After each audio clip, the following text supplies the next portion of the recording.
Hello everyone, welcome back to my channel. Social structure के मैंने 2 video upload कर दिए। होपफुली आपने देख लिया होगा। आपको सोशल स्ट्रक्चर चैप्टर समझ में आ रहा है या नहीं, वो भी आप कमेंट करके बता दीजिएगा। सोशियोलॉजी का ये चैप्टर थोड़ा सा लेंदी भी है प्लस डिफ़िकल्ट भी है। इसमें सिर्फ और सिर्फ 3 से 4 चीज़ इंपॉर्टेंट है, वो आपसे एग्जामिनर पूछ सकता है या फिर आपके सेशनल एग्जाम में आ सकता है। आप उसे ज़रूर प्रिपेयर कर लीजिएगा। स्टार्टिंग में 3-4 डेफिनेशन है जो एक दूसरे से इंटरकनेक्टेड है, कॉन्सेप्ट एक दूसरे से इंटरकनेक्टेड है।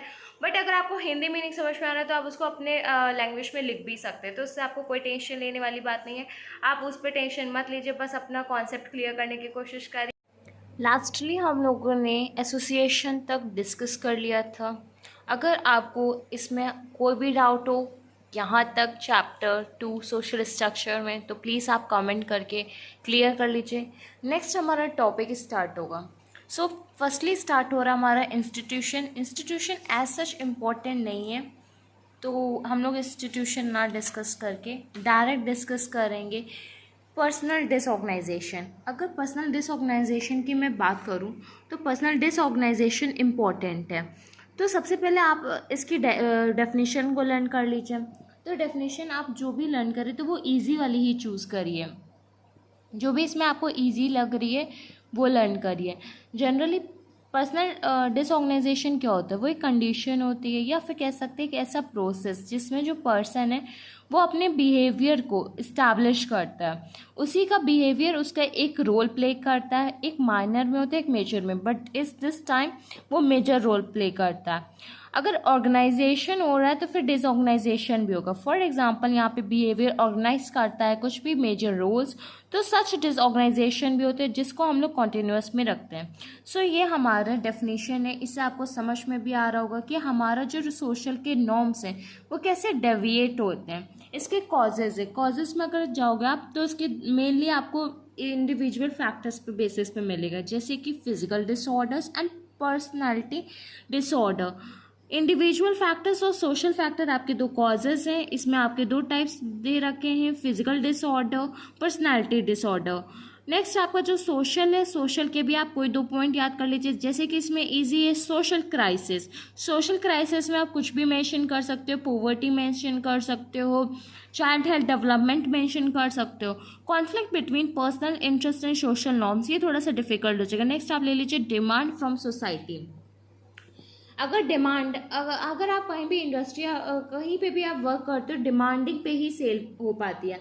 जितनी ज़्यादा सेल उतना ज़्यादा आपका डिमांडिंग वर्क रहता है। तो सेम ऐसे ही आपको कॉजेज़ पे वर्क करना है, पर्सनल पे। नेक्स्ट हमारा ये कॉजेज़ को डिफाइन कर रहा है। कॉजेज़ में इतने ज़्यादा डिफाइन करने की ऐसा कोई ज़रूरत भी नहीं है। नेक्स्ट आपका मोस्ट इम्पॉर्टेंट टॉपिक आया difference between primary and secondary group. ये मोस्ट इम्पॉर्टेंट टॉपिक है।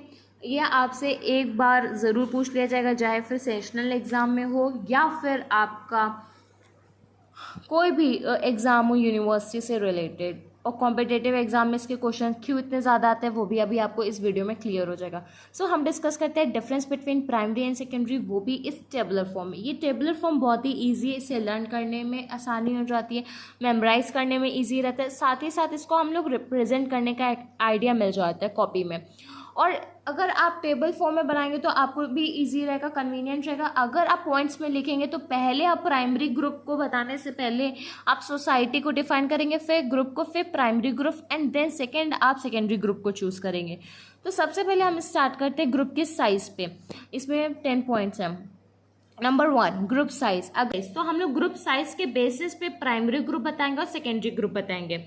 तो ग्रुप साइज हमें बताता है कि as usually small in size and area. जो हमारा प्राइमरी ग्रुप है वो स्मॉल साइज का होगा और एरिया भी उसका कैसा होगा, स्मॉल। अगर मैं बात करूँ सेकेंडरी, सेकेंडरी अपोजिट होगा प्राइमरी का। आपको एक याद करना है, उसके अपोजिट में आपको रख देना है। जैसे कि आप प्राइमरी लर्न कर रहे हो कि वो स्मॉल ग्रुप का है या फिर स्मॉल एरिया का, तो सेम वैसे ही सेकेंडरी ग्रुप लार्ज का होगा। अगर मैं बात करूँ सेकेंड पॉइंट हमारा नेचर ऑफ रिलेशनशिप। इसमें जैसे स्मॉल एरिया आपको थोड़ा सा कन्वीनियंस के लिए लर्न करना है। जैसे स्मॉल एरिया तो आपके रिलेशनशिप कैसे होंगे, स्ट्रांग होंगे। Members have close, face to face होंगे, क्लोजेस्ट होंगे, इनफॉर्मल रिलेशनशिप होगा। इनडायरेक्टली नेचर ऑफ रिलेशनशिप कैसा होगा, इनफॉर्मल। अब हम लोग एप्लीकेशन लिखते हैं ना, एप्लीकेशन इनफॉर्मली, तो हम लोग किसको देखते हैं, जिसको हम जानते हैं, क्लोज वन को लिखते हैं, अपने फैमिली मेम्बर्स को लिखते हैं, अपने फ्रेंड्स को लिखते हैं, अपने मेट्स क्लासमेट्स को लिखते हैं। सो सेम एज वैसे ही आपको इनफॉर्मल रिलेशनशिप होता है आपका प्राइमरी ग्रुप में। सेकेंडरी ग्रुप में आपका कैसा रिलेशनशिप होता है, फॉर्मल। गोल की अगर मैं बात करूँ, to fulfil needs of its member. अब मेंबर्स की जो नीड होगी वो फुलफिल करोगे। जैसे कि आप एक फैमिली में रहते हो, अगर आपसे जो भी आपका जो भी फ्रेंड होगा, या फिर कह लीजिए, या फिर जो भी आपके भाई बहन होंगे कजन्स में, अगर वो आपसे रिक्वेस्ट करते हैं तो आप उनकी ज़रूरत को पूरा करोगे। क्यों? क्योंकि आप एक क्लोजेस्ट रिलेशनशिप में हो उनके साथ, तो आप उनकी फुलफिल नीड्स करोगे। सेम ऐसे ही आप हो अपने घर में, और आपकी फुलफिल नीड्स कौन करता है, आपके पेरेंट्स। तो ये आपका गोल है। लेकिन जब हमारा सेकेंडरी ग्रुप है वो गोल नहीं है। जैसे कि एक तरीके से आप एग्जांपल समझ सकते हो, प्राइमरी ग्रुप आपका फैमिली है, सेकेंडरी ग्रुप आपके लिए वर्ल्ड है। तो वर्ल्ड आपके लिए कभी भी फुलफिल नहीं करेगा नीड्स। उसको कोई फर्क नहीं पड़ता कि आप खुश हो कि आप दुखी, आपको क्या चाहिए, आपकी क्या ज़रूरत है। उसको सिर्फ और सिर्फ अचीव करना है। उसका कोई ऑब्जेक्टिव मतलब कि उनका कोई एम। जैसे कि एक स्पोर्ट्स टीम होती है, उसका क्या एम होता है कि उस जो भी वो प्ले करी उसे विन करना। एक स्टूडेंट का मोटिव क्या होता है, हमें इस क्लास में टॉप करना। तो सेम ऐसे उसका एक स्पेसिफिक टॉप मतलब एक ऑब्जेक्टिव है, उसका एम है कि हमें क्लास में टॉप करना है। अदर देन स्टूडेंट्स फेल हो रहे हैं, या फिर अदर देन स्टूडेंट ने नोट्स नहीं बनाया, उनके पास बुक नहीं है, तो उससे कोई फ़र्क नहीं पड़ता। तो वैसे ही ये चीज़ आपको ध्यान देनी है। और अगर आप फैमिली की बात करोगे, अगर आप फैमिली में पढ़ रहे, मतलब इन द सेंस अपनी फैमिली में 3-4 भाई बहन और पढ़ रहे हो, और आपसे छोटे या बड़े में किसी को कोई प्रॉब्लम आ रही, तुरंत हेल्प करोगे। क्यों? अपना काम छोड़ के आपका क्लोजेस्ट रिलेशनशिप होता है। अगर मैं फोकस की बात करूं, तो group focus is on relationship. मतलब कि जितना भी ग्रुप का फोकस होगा किस पे होगा, रिलेशनशिप पे होगा। जो भी आपका रिलेशनशिप है, जैसे कि फादर मदर से, अपने फ्रेंड्स से, अपने भाई बहनों से, वो ना ब्रेक हो, उसके लिए आप अपने फुल इफर्ट्स करोगे। राइट, आपका इस पे फोकस भी रहेगा। बट अगर मैं बात करूँ सेकेंडरी ग्रुप पे, तो सेकेंडरी ग्रुप का इस पे कोई फोकस ही नहीं है। उनका मेन गेम किस पे है, अपने वॉर पे, अपने टास्क पे, अपने विनिंग पॉइंट पे। सो वैसे ही है, जैसे कि मैंने अभी बताया, आपकी फैमिली और आपका वर्ल्ड। आपकी फैमिली का रिलेशनशिप आपसे बहुत स्ट्रॉन्ग है, वो आपकी केयर करती है, लेकिन वर्ल्ड आपकी केयर नहीं करती। उससे वो सिर्फ टास्क को विन करना है। इससे आपको क्लियर भी होगा। ड्यूरेशन ऑफ इंट्रैक्शन, हम अगर मैं बात करूँ family in the sense primary group की, तो उसका इंट्रैक्शन कैसा है, ओवर अ टाइम है, परमानेंट है। और इसमें क्या शॉर्ट टर्म है। जैसे कि अगर ऑफिस वर्क है, ऑफिस वर्क में हम लोग शॉर्ट टर्म वर्क करते हैं ना, तो डिपेंड करता है कंडीशन पे कि शॉर्ट टर्म वाला वर्क है कि लॉन्ग टर्म वाला वर्क है। अगर मैं बात करूँ शॉर्ट टर्म वाला, तो कोई भी स्पोर्ट्स टीम होती है वो शॉर्ट टर्म वाली हो जाती है। अगर नेबर्स आपके होते हैं, जो नेबर्स होते हैं, या कुछ आपके खास रिलेटिव जो कि आपके आते हैं सेकेंडरी ग्रुप में, तो वो आपके आते हैं लॉन्ग टर्म में। सो है nature of interest. Nature of interest का है डिफ्यूज और स्पेसिफिक। मैंने इसलिए इसमें क्रॉस करा है क्योंकि हमने इस पर ऐसा लर्न करा था कि प्राइमरी ग्रुप फैमिली का है और सेकेंडरी ग्रुप हमारा वर्ल्ड से। तो ये नेचर ऑफ इंटरेस्ट इस पर फिट नहीं बैठ रहा था, इसीलिए हम इसको लास्ट में डिस्कस करेंगे। नेक्स्ट हमारा है सोशल कंट्रोल। अगर सोशल कंट्रोल की बात करूँ, जैसे हमारे में इनफॉर्मल, अभी मैंने बताया था ना यहाँ पे हमारा रिलेशनशिप कैसा है, इनफॉर्मल है। तो वैसे ही हमारा सोशल कंट्रोल कैसा रहेगा, इनफॉर्मल। मतलब कि हम लोगों को नॉर्म्स सिखाए जाएंगे, हमारे कस्टम बताए जाएंगे, हमारे वैल्यूज़ बताए जाएंगे, हमारे फोक वेज। लेकिन अगर फॉर्मल की बात करूँ, तो फॉर्मल में रूल्स एंड रेगुलेशन रहता है, कोडिंग रहती है, कोड्स रहते हैं, दैट्स इट। सिग्निफिकेंस की बात करूँ, ग्रेटर सिग्निफिकेंस। अगर मैं बात करूँ, आपको खुद ही पता है कि सबसे बेस्ट आपके लिए कौन सा प्राइमरी ग्रुप है, तो उसका सिग्निफिकेंस भी कैसे रहेगा, ग्रेटर रहेगा। और लेसर किसका रहेगा, सेकेंडरी ग्रुप का। कम्युनिकेशन की मैं बात करूँ, तो आप डायरेक्ट बात कर सकते हो। अगर आपको जैसे अपनी फैमिली फेस टू फेस हो, तो डायरेक्ट आप बात कर सकते हो ना, कम्युनिकेशन ईजी हो जाएगा।